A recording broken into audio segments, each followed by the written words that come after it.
Salut tout le monde, on se retrouve aujourd'hui pour la review de Yaya Touré Man of the Match qui est sorti maintenant il y a quelques semaines. Voilà, je voulais le tester, donc je vous montre les stats in-game. Je vous laisserai mettre pause pour voir les détails des stats. Voilà, c'est un joueur qui est relativement costaud, ça vous le savez, assez grand, plutôt physique. Voilà, il a plus de 80, il est entre 80 et 90 à peu près partout dans toutes les stats dont il a besoin pour être milieu de terrain. Donc je vais vous montrer dans quelle équipe je l'ai placé. Voilà, je l'ai mis dans une sorte d'hybride Liga BBVA Barclays Première Ligue. Voilà, des fois je le changeais, je le mettais à droite à la place de Ramirez et je faisais rentrer un Argentin. Mais voilà, super équipe avec des gros joueurs autour, donc c'était assez facile pour moi de vous présenter quelque chose de correct. Alors on va commencer tout de suite. Là c'est Messi qui frappe, mais ce qu'on va chercher à vous montrer au début c'est son niveau d'interception. Voilà, comme vous pouvez le voir, il est toujours bien placé. Je lui ai mis 17 sur 20 en interception parce que il a vraiment toujours un bon positionnement en défense. Voilà, il se place toujours au bon endroit pour faire les bonnes interceptions et on peut voir que là-dessus il est visionnaire. En finition, donc Yaya Touré il a une bonne frappe. Voilà, il n'a pas la meilleure frappe. Enfin, c'est pas le joueur avec la frappe la plus impressionnante que j'ai vue. Je lui ai mis un 14 sur 20 parce que en finition, c'est pas ouf, mais bon, il est que milieu de terrain donc on peut pas trop lui en demander. Voilà, il a quand même la grosse frappe, ça il l'a. Dès qu'on est assez loin, il a la frappe. Vous allez voir, j'ai mis des clips assez fous avec. Mais devant les cages, bon, quand il est dans la surface, voilà, j'ai trouvé qu'il y avait des joueurs plus compétitifs comme Vidal, Pogba que j'ai l'habitude d'utiliser. Donc voilà. Au niveau de la contribution offensive, il est toujours bien placé. Vous voyez là, il fait l'appel parfait pour partir en profondeur. Il reçoit la passe, il fait la petite tête piquée pour passer le gardien. Donc parfait. Voilà, il se projette souvent vers l'avant.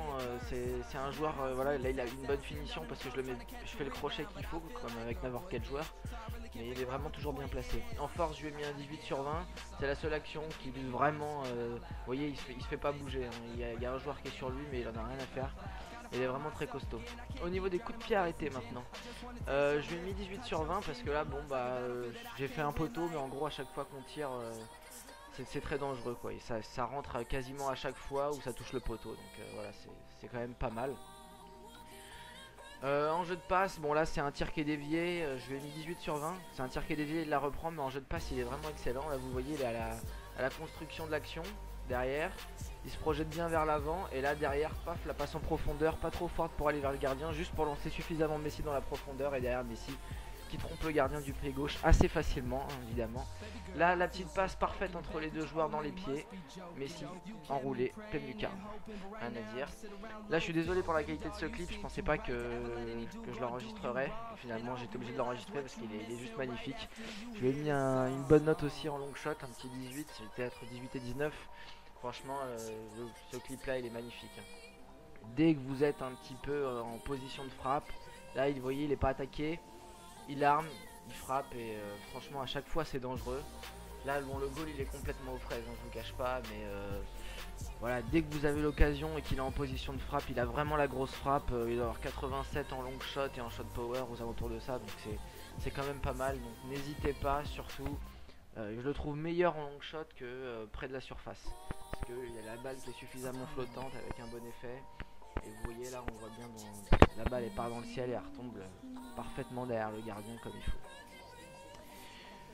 Ensuite là pareil, hein, ça illustre bien son long shot. Il avance tout seul, il n'est pas attaqué, pied gauche, pof, pleine lucarne opposée, magnifique. Voilà, c'est vraiment le profil de Yaya Touré, ça récupère et s'il n'est pas attaqué, même de loin, faut pas hésiter à frapper. C'est vraiment des occasions pour marquer des buts sympas. Je vous ai mis un deuxième coup franc qui est vraiment pas mal aussi. Voilà, il est assez loin quand même, hein, 39 mètres, donc quasiment 40 mètres, et là, rien à dire. Juste en dessous la barre, il vient tromper Courtois, donc c'est quand même pas n'importe qui, hein, c'est un des meilleurs goals de jeu.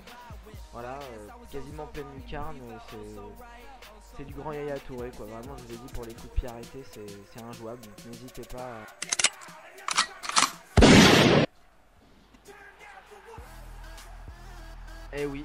Et oui, Yaya Touré peut aussi faire ça. Vous voyez là encore un gros long shot de malade, il est super loin.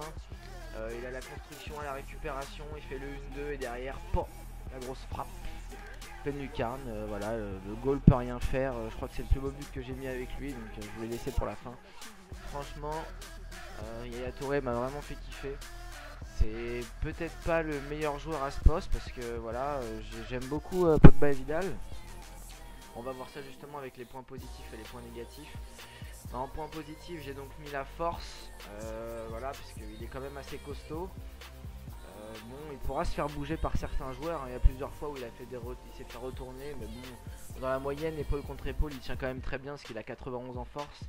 En jeu de tête, c'est génial parce qu'à chaque fois que vous voulez relancer avec votre gardien et que ça tombe sur lui, moi souvent j'ai l'habitude de perdre le ballon comme ça. Là il passe au-dessus des défenseurs, franchement il s'impose tout le temps dans le jeu aérien, il est vraiment très très fort.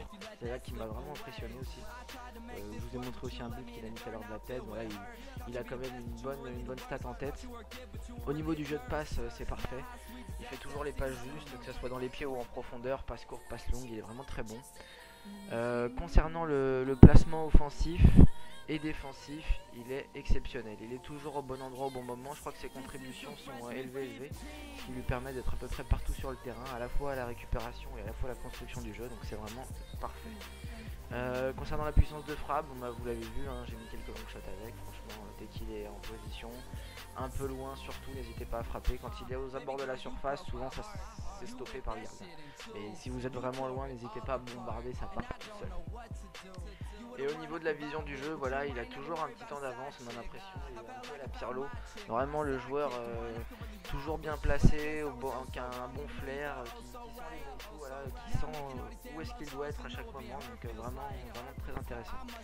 Après voilà, j'ai mis ces deux points améliorés, bon c'est pas non plus, c'est pas des points négatifs parce que voilà, il est quand même bon, mais on pourrait avoir mieux. Donc au niveau de sa finition, si on compare avec un Paul Pogba, au niveau de l'équilibre, de l'agilité et de l'accélération, bon je parle évidemment de la version de Paul Pogba il me semble, voilà, Yaya Touré peut-être encore un petit peu en dessous. Il est pas très rapide, il a un 79 en accélération. Bon bah il y a Vidal aussi qui a plus de 80. Voilà, il est un petit peu lourd, un petit peu robotique. C'est ce qu'on peut lui reprocher. Bon après il est milieu de terrain, on lui demande pas de faire des crochets, de traverser tout le terrain, mais ça peut être agréable d'avoir un joueur un petit peu habile pour faire des gestes techniques, essayer d'avancer un peu plus. Mais je vous ai dit, avec ce joueur surtout, vu qu'il est costaud, il est capable de défoncer 2-3 joueurs, et dès qu'après derrière vous êtes en position et que vous avez un peu de champ devant vous, n'hésitez pas à envoyer la grosse frappe. Voilà, j'espère que cette vidéo vous aura plu, n'hésitez pas à laisser des commentaires et un petit pouce bleu. Ciao tout le monde!